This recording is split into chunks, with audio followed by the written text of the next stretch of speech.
Bonjour à tous, je suis Léo Bernier, je suis journaliste à La Tribune. Nous sommes ravis de vous accueillir aujourd'hui pour cette 9e édition du Paris Air Forum, ici à la Maison de la Mutualité, et pour cette table consacrée aux matériaux stratégiques et aux enjeux d'approvisionnement à l'heure de la guerre en Ukraine. Pour ce faire, nous allons recevoir pendant 1 heure 4 invités. Tout d'abord, Oriane Chenin, sous-directrice des matériels de transport, de la mécanique et de l'énergie au sein du service de l'industrie de la Direction générale des entreprises, la DGE. Julien Burdeau, directeur de la transformation et de la stratégie d'Aubert & Duval. Raphaël Danino-Perrault, chercheur à l'IFRI, l'Institut français des relations internationales. Et enfin, Mauro Sponza, directeur des activités aéronautiques de Michelin.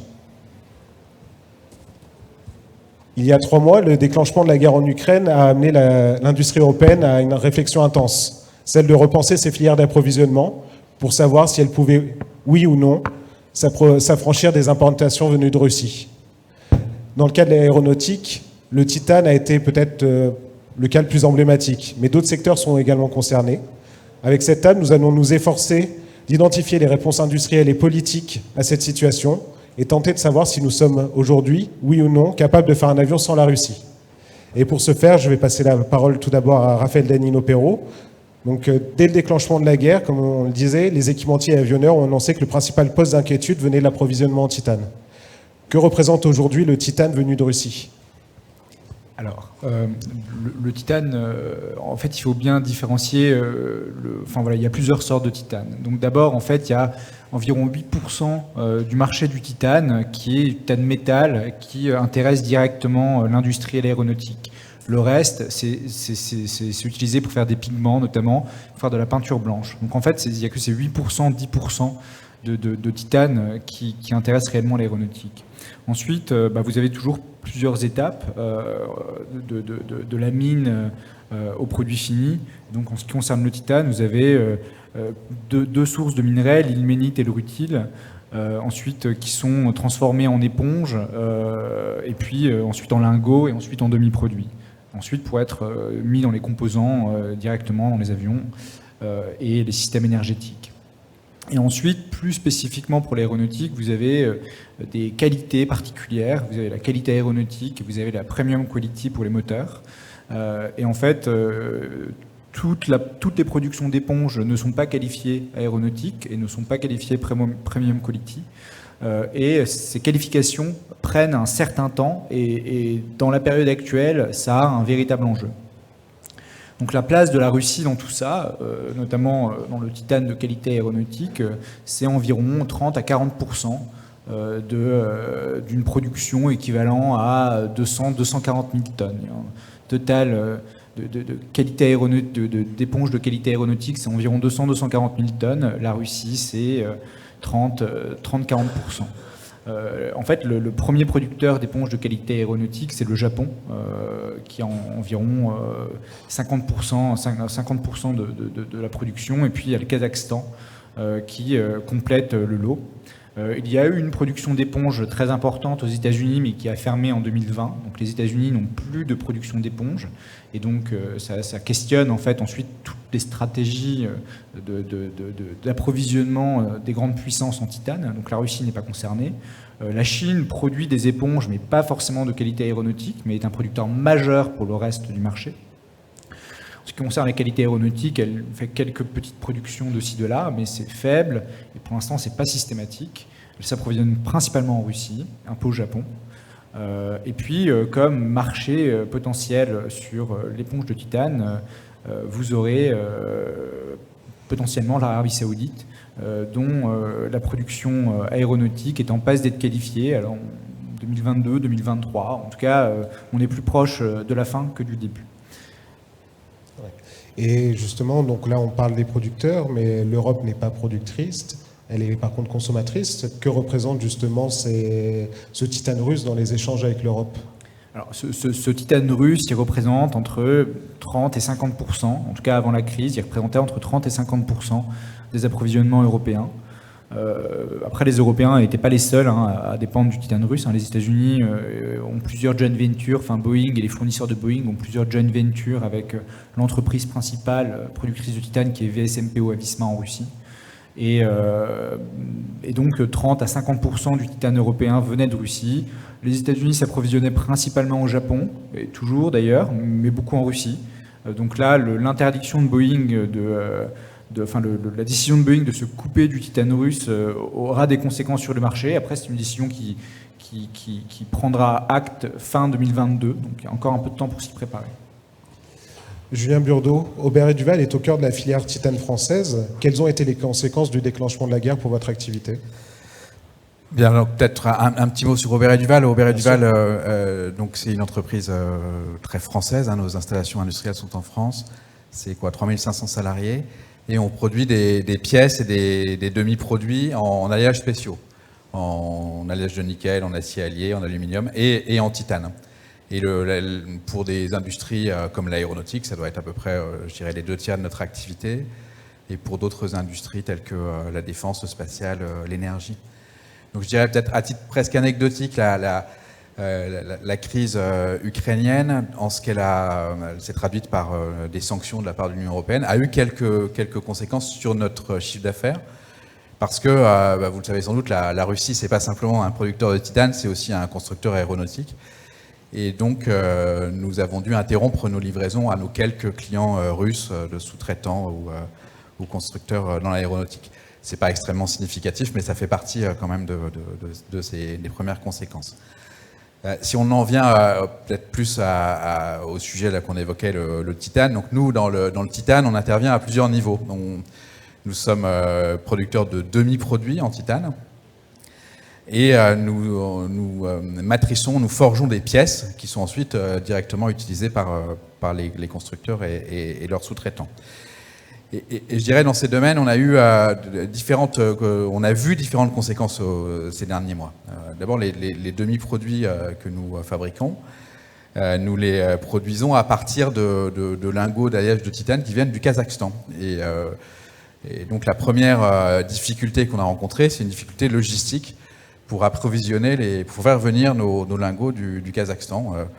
Alors dans un contexte qui est déjà un peu chahuté sur la logistique mondiale, c'est évidemment l'irruption d'une crise entre l'Europe occidentale et le Kazakhstan n'a pas facilité les flux. Donc ça c'est le premier point. Et puis ensuite Nous aurons l'occasion d'y revenir en détail un peu plus tard. Ouais, notre fournisseur et partenaire au Kazakhstan, lui, donc il produit notamment des éponges. Et pour faire des éponges, il faut du minerai de titane, du minerai qui s'appelle notamment de l'ilménite. Et il se trouve que l'Ukraine est une source très importante d'ilménite. En tout cas, c'était la source la plus commode parce que la plus proche, tant pour notre partenaire kazakh, UKTMP, que je crois d'ailleurs pour VSMPO en Russie. Et là, les mines, l'accès à l'ilménite en Ukraine est sinon interrompu, au moins très perturbé, parce que faire venir des wagons ou des camions, c'est compliqué. Donc là, il y a des perturbations de ce côté-là. Il semble que la UKTMP cherche à diversifier, à trouver d'autres sources. Je pense que c'est en bonne voie. C'est probablement une affaire de quelques mois. Et puis une dernière conséquence qui mérite d'être notée, parce que c'est bien ça aussi, d'une certaine manière, presque la justification de la stratégie, de notre stratégie de constituer une filière titane en France. Eh bien, c'est que beaucoup d'industriels dans l'aéronautique et dans d'autres domaines semblent reporter leurs demandes vers nous et vers Aubert & Duval. Donc on a vu effectivement une croissance de la demande en demi-produits et en pièces de titane là, ces derniers mois, probablement par crainte de la part des industriels de se voir fermer ou en tout cas limiter l'accès au titane russe. Merci. Le but de cette table est également de voir ce qui se passe dans le reste de l'industrie, pas que sur le cas du titane aéronautique. Et donc, Mauro Sponza, vous qui êtes de Michelin, vous avez connu sans doute des problématiques comparables sur vos approvisionnements. On pense notamment au noir de carbone. Comment réagit-on face à une crise aussi brutale et quelles sont les priorités pour un groupe comme le vôtre ? D'abord, bonjour Léo, bonjour à toutes et à tous. Tout d'abord, je tiens à dire que chez Michelin, nos pensées sont en priorité dédiées à la population, tournées par toutes les victimes directes et indirectes de ces conflits. cette crise est d'abord une crise humanitaire, et ça, effectivement, c'est bien toujours de le rappeler. Ensuite, comme vous avez bien dit, oui, Michelin a aussi dû faire face à une crise d'approvisionnement, surtout en considération de notre footprint très fort en Europe. Et donc, une crise d'approvisionnement et une crise logistique en même temps, mais pas seulement, aussi en raison des difficultés de Michelin Russie à opérer, le groupe Michelin a dû suspendre les opérations dans notre site industriel local et toutes les exportations vers la Russie, comme les collègues viennent de dire aussi. Et là, tout en mettant en place, évidemment, toutes les mesures possibles et nécessaires pour limiter les impacts vis-à-vis de nos collègues et de nos salariés en Russie. Côté approvisionnement, nous avons donc dû activer des solutions et des voies d'acheminement alternatives. L'approvisionnement du noir de carbone, en particulier, nous a porté à adapter nos opérations afin de limiter l'impact sur les clients. Donc, nous avons en effet réduit parfois des productions et l'activité dans les usines européennes. À date, on peut dire que la production du groupe revient progressivement à une situation normalisée, même si les coûts d'approvisionnement s'élèvent de mois en mois, mois après mois. Et à cause de la crise ukrainienne, bien sûr, mais aussi à cause de la tension, par exemple, de livraison du caoutchouc naturel, et la pression sur toute la chaîne de fourniture, sur toute la chaîne logistique, à partir, je dirais, de la disponibilité de conteneurs, très très limitée. Donc tout ça porte comme conséquence majeure une forte augmentation de nos coûts de production que nous devons passer au marché en termes d'augmentation de prix pour respecter notre objectif qui est d'être sustainable sur le long terme. À ce jour, donc, il est impossible de savoir combien de temps la crise ukrainienne va durer, mais c'est sûr que les conséquences de cette crise nous ont fait rentrer dans une nouvelle phase et que c'est fondamental, à notre avis, aujourd'hui, de se préparer à adapter en continuation les opérations en fonction de l'évolution du contexte et, je dirais, du panorama logistique global. Et à Michelin, vous êtes également donneur d'ordre. Comment vous soutenez votre chaîne de sous-traitance pour passer cet écueil? Est-ce qu'il y a vraiment une action envers eux? Il y a un soutien financier ou des achats groupés? Il y a une gestion des stocks collective? Comment ça peut se passer? Oui. En effet, déjà à l'époque de la crise Covid, nous avons développé des politiques de soutien de la chaîne de fourniture, pour assurer évidemment notre approvisionnement, au travers des mesures de sécurisation sécurisation des commandes, sécurisation des paiements, parfois des paiements à l'avance, pour effectivement soutenir la chaîne. Et donc, encore aujourd'hui, nous continuons à monitorer. Évidemment, c'est plus cas par cas, et à voir comment la situation évolue et soutenir dans les cas nécessaires nos fournisseurs avec des mesures, comme vous venez de dire, qui sont, et les sous-traitants, pas seulement les fournisseurs, aussi les sous-traitants, avec des mesures qui sont plus ponctuelles par rapport au Covid, mais pas pour ça moins efficaces. Très bien. Raphaël Danino-Perrault, peut-être rapidement avant de passer la parole à Oriane Chenin. On a parlé titane, noir de carbone. Est-ce qu'il y a d'autres matériaux stratégiques ou d'autres filières industrielles qui peuvent être directement touchées? Oui, a priori, toutes les filières sont potentiellement concernées. On a, pour résumer, une dizaine de substances qui sont également concernées en Europe particulièrement. On pense notamment au cas emblématique des terres rares, où on dit qu'elles sont produites en Chine. Alors oui, mais les terres rares européennes qu'on importe, elles viennent à 30 à 40% des terres rares viennent de Russie, qui produisent que 2% des terres rares, mais n'empêche que c'est une grande partie de nos approvisionnements. Et pour le cuivre, par exemple, le cuivre raffiné, la Russie ne produit que 5% du cuivre raffiné, mais représente 60 à 70% des importations européennes. On peut trouver des exemples pour le cobalt et pour le nickel et pour d'autres métaux tels que le palladium ou le germanium encore. Oriane Chenin, la DGE a rapidement mis en place une task force sur la question des approvisionnements stratégiques. Est-ce que vous pouvez nous en dire un peu plus justement sur les objectifs de ce groupe et peut-être aussi l'action de l'État aujourd'hui pour sécuriser les chaînes d'approvisionnement? Merci beaucoup. Alors effectivement, on a agi de deux façons. D'abord, sur un plan très global, en fait, il y a une task force présidée par Monsieur Varin qui a été mise en place et qui avait un champ très large, en fait, puisqu'elle concernait l'ensemble des métaux et bien sûr, au premier chef, le titane. On se rencontre d'ailleurs encore tous les mardis matins à 8 heures. Et c'est très important parce que la circulation de l'information, avoir une information bien précise, partagée, nous a paru très importante. En parallèle, en lien avec le GIFAS, on a monté un groupe de travail spécifiquement sur le titane ou sur tout ce qui pouvait toucher plus directement la filière aéronautique, donc plus ciblée. Donc avec aujourd'hui également des réunions à l'origine toutes les semaines et maintenant qu'on fait tous les 15 jours.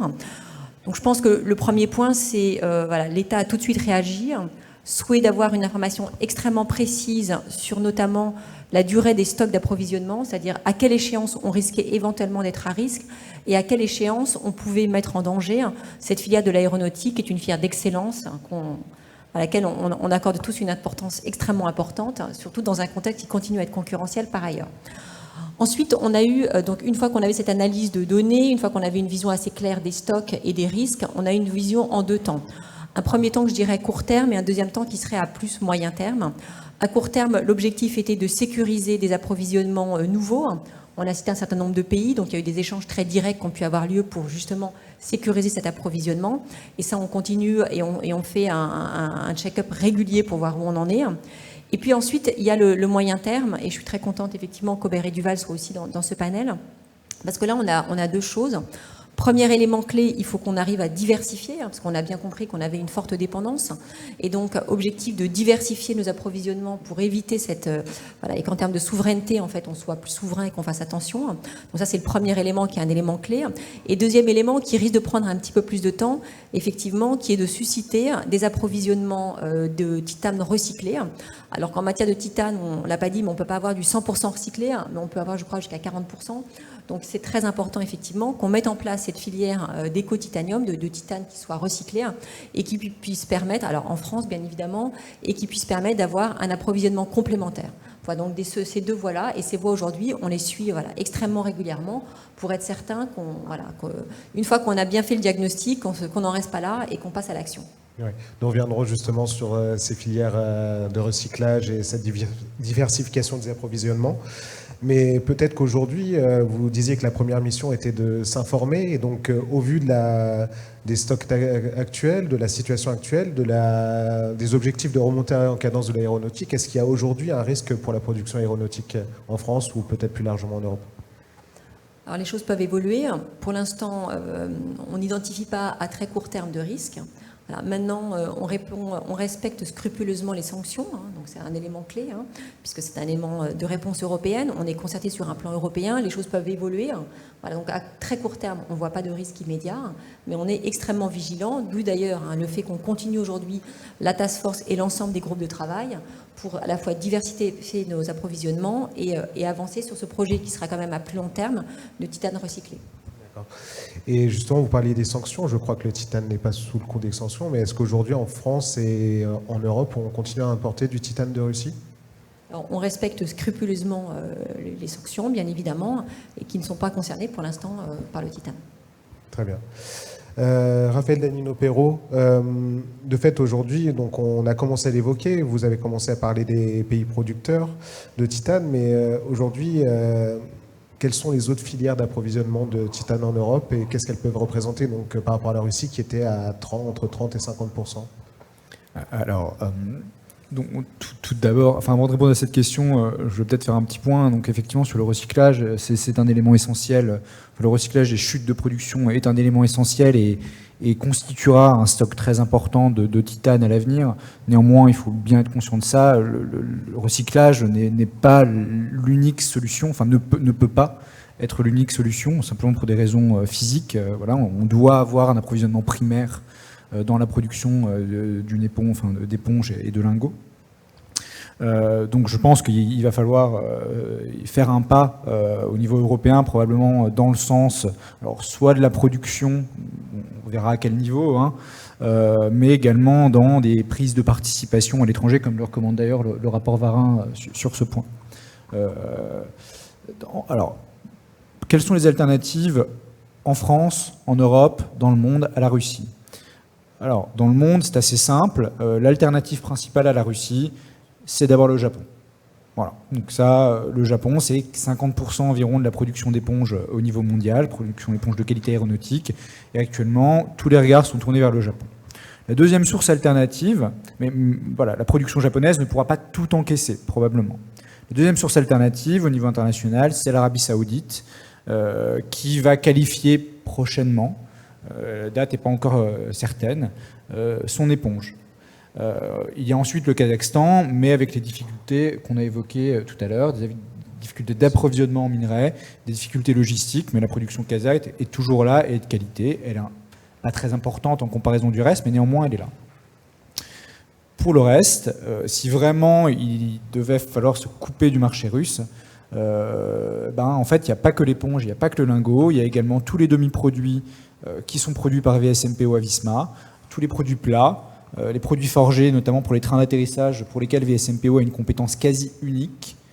Et donc là, il faudra trouver assez rapidement des capacités supplémentaires pour les produits plats et des développements de technologies alternatives qu'on puisse maîtriser. Mais à l'heure actuelle, en Europe, il n'y a pas de possibilité à court terme pour remplacer, en Europe même, je parle après au niveau international c'est autre chose, en Europe même, il n'y a pas de capacité, de possibilité de remplacer immédiatement le titane russe et les technologies avoisinantes. Très bien. Monsieur Burdeau, de fait, on a commencé à évoquer la filière kazakh. Donc, peut-être pour rentrer un peu plus dans le sujet, donc avec votre co-entreprise UCAD, donc voir à quel point celle-ci peut-elle monter en puissance et comprendre peut-être un peu mieux les facteurs limitants, notamment logistiques, dont vous parliez tout à l'heure. Oui, alors, peut-être au-delà de cette co-entreprise, c'est toute la filière qu'on constitue en France. Alors, il faut peut-être rappeler que l'idée même de créer cette filière en Europe occidentale, en France, elle provient il y a une quinzaine d'années, justement du diagnostic qu'on évoque aujourd'hui, c'est-à-dire la forte dépendance notamment au titane russe, aux demi-produits et pièces russes. Le constat qui avait été fait par, je crois notamment par Airbus, c'est que dans le monde du titane pour l'aéronautique, il y avait des très grands acteurs intégrés verticalement, donc de éponges, lingots, demi-produits, pièces, et que donc pour que des forgerons comme Aubert et Duval continuent à jouer un rôle important, il fallait qu'eux-mêmes engagent une démarche d'intégration verticale. Donc c'est ça qui, il y a maintenant plus de 10 ans, a conduit à ce partenariat avec le Kazakhstan, avec UKTMP, qui est un partenariat majeur pour Aubert et Duval, qui est majeur aussi pour l'aéronautique européenne.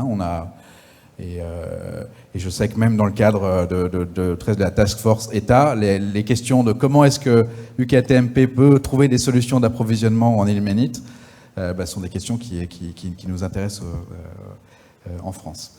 Donc cette filière, elle existe depuis, on l'a lancée il y a une dizaine d'années, et on la complète, et on l'a évoqué tout à l'heure, en mettant en place également une unité de recyclage de titane qui s'appelle Ecotitanium. Donc clairement, il y a un enjeu extrêmement fort à faire monter cette filière en puissance, puisque c'est justement sa vocation que de faire face aux difficultés qu'on évoque. Donc on y travaille avec les donneurs d'ordre, on y travaille avec les services de l'État, on y travaille avec UKTMP, et là je dirais les enjeux ou les facteurs limitants, les défis auxquels on fait face, ils sont de plusieurs ordres. Alors le premier, il est très industriel. Il ne faut pas oublier que on sort là de 2 années qui sont 2 années de vaches extrêmement maigres dans l'aéronautique. Donc on sort d'une période où l'activité de nos usines dans le titane a été réduite parfois jusqu'à 80%, donc du fait de la crise sanitaire. Et donc le premier défi, c'est de faire remonter ça en puissance, et on parle d'industrie lourde, et donc il ne suffit pas de tourner les potards, il faut quand même un peu remettre les installations en beau rythme de fonctionnement, c'est un défi. Et il y a en particulier, il se trouve un enjeu de compétences, un enjeu de recrutement. C'est vrai pour l'ensemble de nos usines Aubert et Duval, et en particulier pour le titane, où on cherche, à l'échelle d'unités qui font une centaine de salariés, on en cherche plusieurs dizaines. Donc c'est absolument clé. Le deuxième point, on l'a évoqué, c'est la question de l'accès à la matière première. pour notre partenaire kazakh. Là, je crois que les choses sont en train enfin, il y a différentes sources qui sont en train de se mettre en place. Nous, on est en contact très étroit avec eux. On est assez confiants que dans les mois qui viennent, les choses vont se normaliser. Et puis après, vous l'évoquiez là sur le titane russe, c'est pas que l'éponge, c'est aussi une diversité de produits.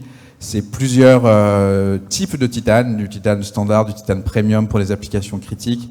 Ce sont des barres, mais c'est aussi des produits plats, c'est des pièces forgées pour les trains. Et donc l'enjeu pour la filière européenne, c'est d'étendre son offre produit pour être en mesure de servir l'ensemble de ce panel, de l'ensemble de cette demande. Bien, je citerai 2 exemples qui sont certaines de nos actions. On travaille avec un partenaire autrichien pour être en mesure de proposer des produits plats en substitution de ce que fait aujourd'hui VSMPO. Donc ça, c'est une démarche engagée depuis 2-3 ans. Et puis, on va développer des nuances premium là, Ecotitanium, excusez-moi, pour des applications moteurs, en particulier, d'ailleurs, avec le soutien de l'État. Très bien. Je rajouterais que, ce que vous venez de dire sur Aubert et Duval, on est vraiment typiquement dans les stratégies long terme. UCAD et Ecotitanium ont été lancés en 2011 et 2013, il me semble, et on commence vraiment à arriver à une maturité intéressante. Donc ça montre que, en fait, sur ces enjeux industriels, sur ces enjeux de matières premières et de chaînes de valeur intégrées, toute la réflexion, elle doit vraiment être sur un temps long. Et on peut, c'est-à-dire que demain, on n'aura pas de solution si jamais il y avait un problème dans les approvisionnements. Par contre, dans 10 ans, ce qu'on fait maintenant, on l'aura dans 10 ans. Très bien, un investissement à long terme. Et de fait, Mauro Sponza, quand vous voyez ce qui est fait côté titane, est-ce que vous aussi, vous êtes en recherche active pour développer de nouvelles filières d'approvisionnement, peut-être de nouveaux flux logistiques? Qu'est-ce qui est fait du côté de chez Michelin à ce niveau-là? Oui, en effet, comme pour la filière d'approvisionnement du titane, nous avons dû revoir nos flux globaux d'approvisionnement en sollicitant au maxi toutes les filières déjà actives et en développant de nouvelles filières. Surtout, je dirais, pour les noix de carbone, mais pas seulement, aussi pour d'autres matériaux comme par exemple certains élastomères. La crise, donc la manque physique du produit et la mise en place des voies d'acheminement alternatives, donc le fait de rechercher et changer nos parcours logistiques, ont mis sous pression nos équipes supply. Et certainement plus d'une dizaine de cellules étaient ouvertes en même temps pour assurer la pleine coordination et faire face à cette situation. Donc, si aujourd'hui on revient à une situation de normalisation en termes de disponibilité des matières premières pour notre fabrication, et aussi grâce effectivement au travail qu'ont fait les équipes supply et le travail de coordination qu'il a eu. D'autre part, je disais avant, je tiens à souligner que la crise ukrainienne a accéléré un contexte qui était déjà muté par la crise Covid. Les coûts d'approvisionnement ne sont plus les mêmes, et ça c'est normal. Et se refuser de prendre en compte cette nouvelle réalité risque pas seulement des ruptures ponctuelles, mais aussi des manques chroniques pour certains produits, pour certains matériaux, ou pire encore, à mon avis, de revenir en arrière sur les ambitions de durabilité, que c'est une chose qui, pour nous, c'est tout à fait non acceptable. En effet, aujourd'hui, nous sommes engagés comme groupe à lutter contre le réchauffement climatique pour viser la neutralité carbone pour l'ensemble de notre site en 2050, à l'horizon 2050. Et notre lutte est engagée surtout sur 3 axes. Donc les sites, comme je viens de dire, mais aussi les opérations de logistique et la chaîne d'approvisionnement. Donc les fournisseurs de matières premières et les composants. En effet, déjà en 2021, on a anticipé la nécessité de renforcer nos efforts internes en faveur de la lutte contre le réchauffement.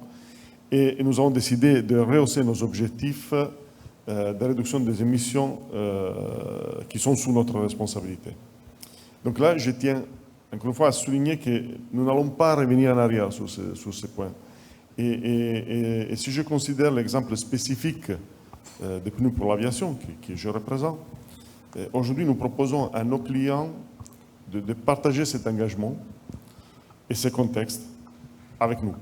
Et donc, pour être clair, nous sommes prêts à arrêter certains contrats qui considèrent les pneus avions comme une commodité à bas coût, plutôt qu'un produit qui est issu d'une filière qui doit accélérer sa démarche vers une durabilité à 360 degrés.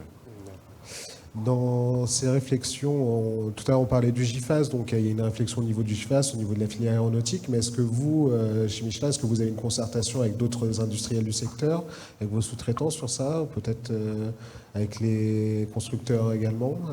Comment ça se passe?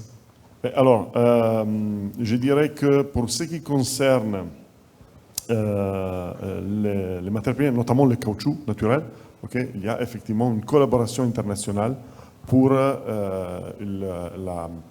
l'approvisionnement durable de caoutchouc naturel. Après, il y a toute une série de filières qui sont exploitées, qu'on exploite tout seul, hein, c'est dans un contexte de concurrence. Et bien sûr, quand possible et où possible, on a des collaborations avec peut-être d'autres entreprises qui ne sont pas forcément dans notre secteur. D'un autre côté, c'est aussi intéressant de voir le contexte normatif. En effet, ce qu'on a besoin aussi, c'est un contexte de vitesse, de facilitation, côté je dirais, statal, côté État, pour permettre l'ouverture et la mise en marche de nouvelles filières d'approvisionnement rapides, donc la certification, l'approbation de nouvelles filières dans un temps très rapide pour permettre la continuité. Peut-être si je peux me permettre de rajouter, c'est qu'effectivement, alors voilà, noir de carbone, palladium, on l'avait aussi bien évidemment en tête. Donc on travaillait par grands secteurs, hein, donc avec le GIFAS sur le titane et effectivement sur le noir de carbone. Également dans le cadre de la plateforme automobile, en fait, hein, on avait tous les intrants qui concernent l'auto. Et ce qui est intéressant, c'est qu'on est structuré par filière, donc par grand comité stratégique de filière, et on échange beaucoup d'informations. Donc ce qui nous permet effectivement d'avoir dans le viseur l'ensemble des intrants critiques et d'apporter des informations extrêmement techniques d'un secteur à un autre. Très bien. Justement, j'allais vous poser la question et de savoir, effectivement, peut-être si vous aviez des exemples plus précis de voir comment l'État aide le développement de ces nouvelles filières, comment ça se passe? Est-ce que ça va être un soutien en donnant avec de l'information, un soutien avec peut-être des relations des fois internationales pour trouver de nouveaux pays fournisseurs, puis savoir également s'il y a une dimension européenne à ce travail d'aide? Alors, je vais peut-être revenir un tout petit peu en arrière. Ce qui est intéressant, c'est quand même la relocalisation des intrants critiques. C'est pas nouveau. On l'avait déjà bien en tête avant le début de l'agression ukrainienne par la Russie, puisque dès le plan de relance, en fait, on avait mis en place un appel à projet relocalisation des intrants critiques. Dans ce cadre-là, on a financé 120 projets pour un montant supérieur à 300 millions d'euros, 317 millions d'euros, qui correspondait à 1,3 milliard d'investissement. Donc déjà, on avait bien en tête ce sujet-là et on avait commencé à initier un certain nombre de projets.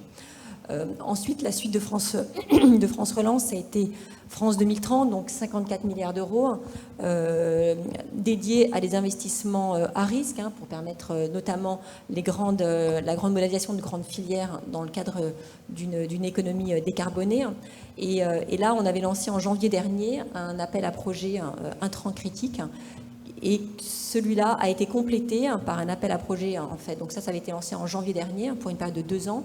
Et on l'a complété par un appel à projet intrant critique, alors qu'on appelle Ukraine, pour justement pouvoir financer plus spécifiquement tout ce qu'on avait constaté à la faveur du début de la crise. Voilà, donc ce sont 3 outils qui sont, un outil ancien et 2 nouveaux outils qui sont, on l'espère, pertinents et qui vont nous permettre d'identifier dans les grandes filières, en fait, les besoins de financement et les accompagner.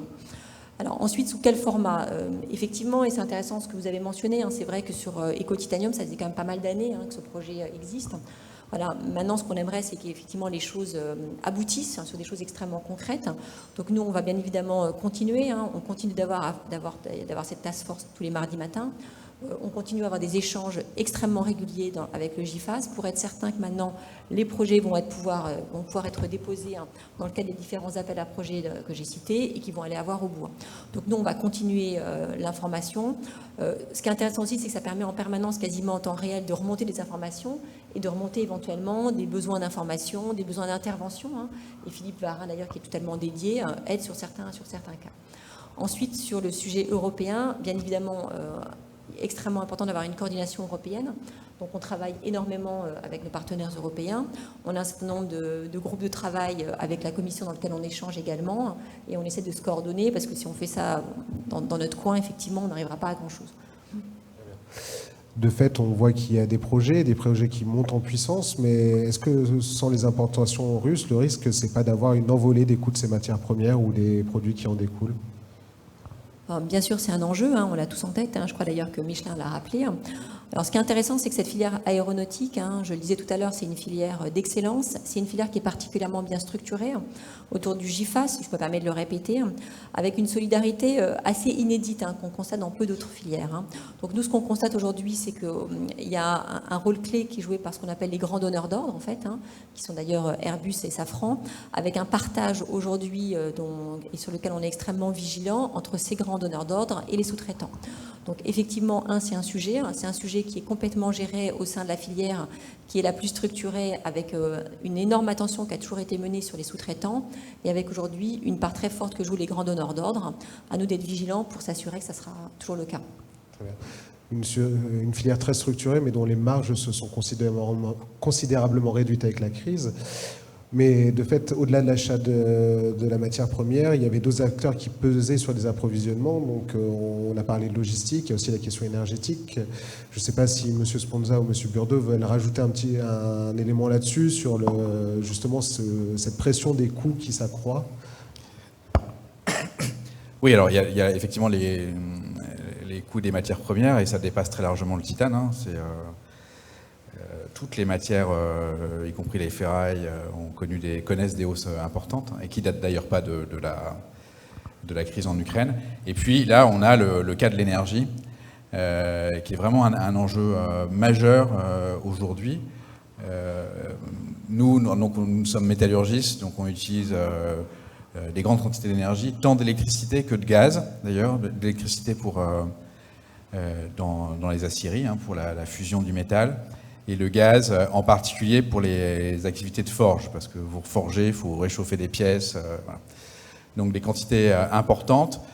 L'énergie, dans une année normale, c'était quelques pourcents de notre chiffre d'affaires, et on a vu globalement les prix, là, 2022 versus 2021, c'est x3, x4, donc ça devient surajouté à d'autres effets sur le coût des facteurs. Ça devient vraiment un enjeu colossal, qui n'est pas soutenable si ça reste à ces niveaux-là. Je sais d'ailleurs qu'il y a d'autres initiatives, je pense que l'État se préoccupe de ça, il y a des missions en cours sur ces sujets, mais là, véritablement, en 2022, l'augmentation des coûts de l'électricité, au-delà des mesures qui sont déjà prises, et le gaz, qui nous impacte très fortement, c'est un sujet de tous les jours dont nous parlons également avec nos clients, qui est un sujet pour la filière également. Monsieur Sponza, vous vouliez ajouter ? Oui, en effet, aujourd'hui, on peut simplifier en disant qu'il y a 4 impacts majeurs pour ce qui nous concerne. Donc, le coût de matières premières, les coûts logistiques, l'énergie et les coûts de fabrication. Donc, je ne rentre pas dans le sujet énergie parce que les collègues viennent de le décrire très, très clairement. Un chiffre pour la partie logistique, sur le premier quadrimestre 2022, le coût global logistique pour Michelin Aircraft, donc pour notre division, a augmenté de 32% par rapport à l'année passée. C'est énorme. Et côté matières premières, plus ou moins même ordre de grandeur pour l'approvisionnement du caoutchouc naturel.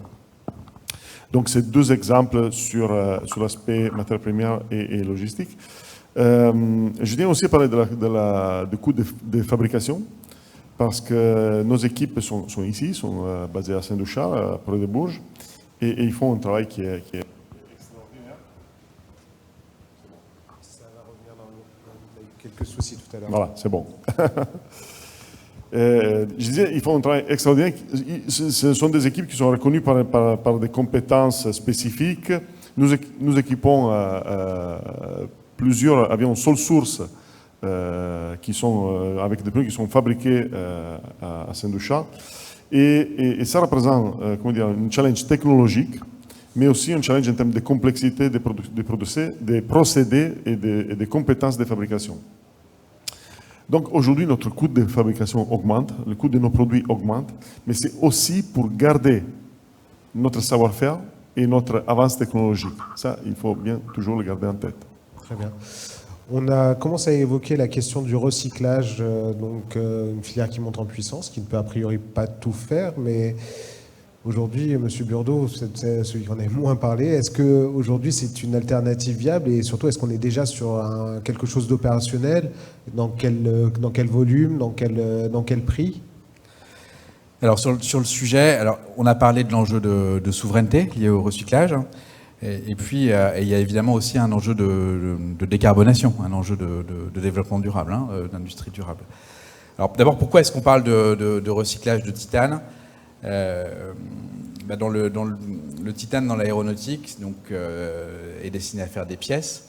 Et pour faire ces pièces, on prend des blocs de titane, on les usine. Et en fait, on se rend compte qu'in fine, à la fin, on a une pièce dont le poids est de l'ordre peut-être du 10e de la matière qu'on a engagée au début de la chaîne. Donc l'industrie aéronautique du titane génère des copeaux de titane, des chutes, donc de la matière susceptible d'être recyclée. Et aujourd'hui, cette matière, et on parle potentiellement de milliers, voire dizaines de milliers de tonnes, même en Europe, qui est très active, qui fait beaucoup de pièces, beaucoup d'usinage de pièces en titane. Aujourd'hui, cette matière, elle part majoritairement aux États-Unis, où existe déjà une filière de recyclage du titane aéronautique. Donc des grands industriels américains des matériaux pour l'aéro ont des unités qui recyclent, qui permettent de refondre cette matière et d'en faire du titane de qualité aéro. Alors évidemment, c'est un peu dommage d'envoyer des chutes de titane aux États-Unis pour qu'elles reviennent ensuite sous forme de demi-produits ou de pièces. Et c'est la raison pour laquelle, donc en 2015-2017, Aubert et Duval, avec le soutien de l'État à travers l'ADEME et donc du CAD, a lancé ce projet qui s'appelle Ecotitanium, dont l'ambition, c'est de capter une partie de ce potentiel de titane européen, qu'on qualifie parfois de mine secondaire, puisque et donc en montant un outil industriel similaire à ce qui existe aux États-Unis, il n'y a que 3-4 unités de ce type-là dans le monde, et donc ensuite en continuant la chaîne, en faisant des demi-produits, en faisant des pièces à partir de ce titane. Bon. Il se trouve que l'unité, elle a démarré vraiment fin 2018, et puis elle a été sévèrement touchée par la crise de l'aéro née de la crise sanitaire. Donc on a perdu du temps. Elle a redémarré dans le courant en fin d'année 2021. L'enjeu là-dessus, pour nous, c'est d'atteindre une production jusqu'à 4000 tonnes. Alors 4000 tonnes, mais je me tourne vers mon voisin pour savoir ce que ça représente vis-à-vis des besoins de l'industrie européenne. Mais à mon avis, c'est de l'ordre de 15-20% des besoins de l'aéro et de la défense en Europe. Donc c'est pas tout, mais c'est déjà, vous voyez, à comparer aux 30 plus 50, jusqu'à 50% de dépendance au titane russe, c'est un vrai facteur d'autonomisation de l'industrie européenne. Donc là, on a quoi? Il y a un enjeu industriel, de monter en régime d'une filière, d'une technologie qui est délicate à maîtriser, qui est maîtrisée par très peu d'acteurs. Après, il y a un enjeu d'acceptation par la filière, parce qu'on citait tous ces processus de qualification qui sont extrêmement rigoureux et donc qui prennent du temps. Et donc il faut vraiment du temps avant de tirer la pleine mesure, la pleine puissance de cet outil. Et puis quand on parle de recyclage, on parle de toute une filière. Il faut capter les copeaux chez les différents sous-traitants, il faut les traiter, il faut les certifier, il faut les amener, Et puis tout ça dans une économie circulaire qui fasse du sens pour l'ensemble des acteurs. Donc c'est de la pédagogie, un travail qui ne peut pas être que le travail d'Aubert et Duval. C'est pour ça on travaille étroitement à l'amont et à l'aval avec nos grands clients, à l'amont avec des sociétés qui sont susceptibles d'assurer à la fois de capter et puis de traiter les copeaux pour être certain, pour en garantir la qualité. À la fin, il y a un enjeu de compétitivité qui sera lié à la capacité de la filière à s'organiser et puis à atteindre le bon niveau de performance. Aujourd'hui déjà, l'aéronautique utilise du titane recyclé, qui vient des États-Unis, mais utilise du titane recyclé et il l'utilise, je dirais, à un niveau de prix qui est pas, on paye pas plus cher le titane recyclé américain que russe. D'accord, donc dans les prochaines années, on pourra avoir 4000 tonnes de titane recyclé. Et c'est notre ambition. Alors sachez vraiment que c'est quelque chose sur lequel on travaille au day-to-day. Ça, c'est notre et nos clients l'attendent. À un prix équivalent au titane de Eh en tout cas, c'est ce que nos clients attendent, ça c'est certain. Très bien. Raphaël Danino-Perrault, est-ce qu'aujourd'hui, donc là on parle beaucoup de titane, de l'importance du titane dans l'aéronautique, mais est-ce qu'il y a peut-être un moyen de s'en affranchir aujourd'hui? Est-ce que le titane est ultra dépendant, l'aéronautique est ultra dépendant au titane, ou on peut envisager d'autres solutions? Alors, ma réponse sur cette question va être assez catégorique, donc et va être très courte. Donc, je vais peut-être revenir juste sur les propos de M. Burdeau, et en fait, je voulais rajouter que, en termes environnemental, le recyclage, les chiffres montrent que, en fait, le recyclage de chute de production sera sans aucune comparaison avec l'exploitation minière et la production d'éponges par une origine primaire. Donc en fait, il y aura un bénéfice très important en termes environnementaux, en termes de consommation d'énergie, en termes d'émissions de CO2. Et si c'est amené à être comptabilisé, ce qui a priori de plus en plus dans les années de cycle de vie et ainsi de suite par les entreprises, en fait, ce marché va être très important à l'avenir. Et donc ça, c'est vraiment quelque chose sur lequel il faut insister et qui est très positif. Sur votre question spécifiquement, non. Voilà, voilà. Ça mérite d'être clair. Peut-être y a-t-il des questions dans la salle? Personne? Dans ce cas-là, je vais poser une nouvelle question à Mauro Sponza, puis peut-être qu'on réessayera dans quelques instants, savoir s'il y a une question dans la salle. Ah, si. On a un micro qui arrive. Si vous pouvez vous présenter.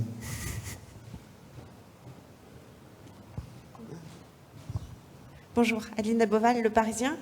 J'ai une question pour M. Robert Duval. Vous avez dit que vous avez vu arriver de nouveaux clients. Est-ce que vous pouvez être un peu plus précis là-dessus? Ça engage une croissance, je crois, de vos activités. Disons que donc on a des clients dans l'aéronautique, on en a parlé, mais il y a du titane dans le spatial, il y a du titane dans la défense, du titane dans le nucléaire également. Je crois que le design des petits réacteurs modulaires est susceptible de faire appel à des quantités de titane. Et donc on a vu un intérêt, je dirais, renouvelé pour la production de titane chez Aubert et Duval de la part de l'ensemble de ces acteurs. Je crois que je ne remets pas en cause ce que disait M. Sponza, cette crise, c'est un drame humanitaire d'abord. Elle crée aussi effectivement des opportunités pour une entreprise comme la nôtre. En tout cas, elle met en visibilité, elle a mis en visibilité une filière qui se construit depuis une dizaine d'années, qui est le fruit de la volonté de la filière aéronautique dans son ensemble, avec le soutien de l'État. Et en le mettant en visibilité, évidemment, je dirais, elle accélère, est susceptible d'accélérer son développement.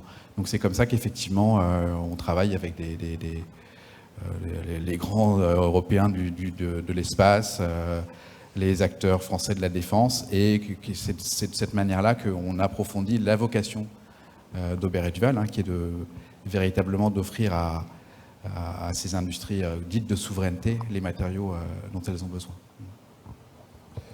Une autre question?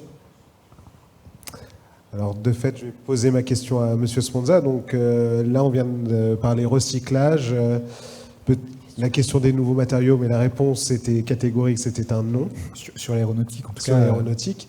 Mais de fait, vous, chez Michelin, est-ce que vous avez aussi une réflexion sur le recyclage et les nouveaux matériaux? La réponse est oui. En effet, le groupe Michelin aujourd'hui est organisé autour de quatre domaines principaux. Le pneu reste au cœur de notre business et au cœur de notre histoire. Mais les 3 autres domaines représentent les zones de croissance plus intéressantes pour notre futur. Donc on a les expériences, les services autour du pneu et les matériaux de haute technologie.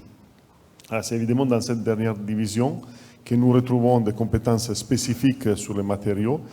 Et c'est dans cette division que nous étudions les procédés nécessaires pour arriver au recyclage de nos produits, et pas seulement. En effet, c'est soit l'augmentation du taux de matériaux durables dans nos produits, soit aussi le recyclage à fin de vie.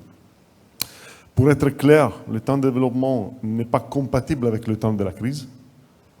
Donc, on n'aura pas de produits recyclés d'ici à quelques mois. Mais la direction est prise. Les activités sont déjà en place et des résultats sont déjà disponibles. Donc, nous allons sûrement profiter des connaissances acquises et de ce qu'on est en train de préparer à partir déjà de la prochaine famille future de pneus pour avions que nous allons lancer. Très bien. Peut-être pour conclure la table, donc on a parlé justement de toutes ces filières qui montaient en puissance, mais il fallait du temps long. De fait, pour répondre à la question comment faire un avion sans la Russie aujourd'hui, on est sur 10 ans, 15 ans. Combien de temps on devra mettre pour justement aller jusqu'à un renforcement de la souveraineté, voire une autonomie européenne, française je ne sais pas, mais au moins européenne dans l'aéronautique et peut-être plus largement par rapport à la Russie, surtout dans la logique de bloc qui peut-être se redessine aujourd'hui? Aujourd'hui, construire un avion sans la Russie, c'est possible. Construire tous les avions sans la Russie, c'est impossible. Voilà. Donc il faudra, si jamais crise il y a, déjà il y a une réflexion long terme à avoir, et puis ensuite, si jamais crise il y aura une question de priorisation à n'en pas douter. Très bien. Quelqu'un d'autre? Peut-être un mot, au-delà de tout ce qu'on a dit, il y a un enjeu qu'on avait déjà anticipé avant, qui était la décarbonation de l'industrie. Et le président de la République avait annoncé en octobre dernier, dans le cadre de France 2030, l'objectif de faire voler des avions bas carbone à horizon 2035. Ce n'est pas exactement notre sujet, mais tout ça avait été déjà initié. Alors ce qui est vrai, c'est qu'il y a une prise de conscience, il y a une accélération des dispositifs, il y a peut-être un suivi encore plus fin, puisque là, on n'a plus le choix et on a une urgence encore plus importante. Mais en tout cas, c'est bien un objectif, effectivement, qui va permettre de valoriser toutes ces chaînes, y compris de sécurisation d'approvisionnement, de souveraineté et bien sûr de recyclage qui vont contribuer à cet avion bas carbone. Merci. Bah écoutez, donc il ne me reste plus qu'à remercier donc Mauro Sponza de Michelin, Julien Burdeau, Oriane Chenin et Raphaël Danilo-Perrault et l'ensemble des gens qui ont assisté à cette table ronde consacrée à comment faire un avion sur la Russie, que ce soit dans la salle ou en direct sur les réseaux sociaux de la Tribune et sur latribune.fr. Je vous remercie. Au revoir.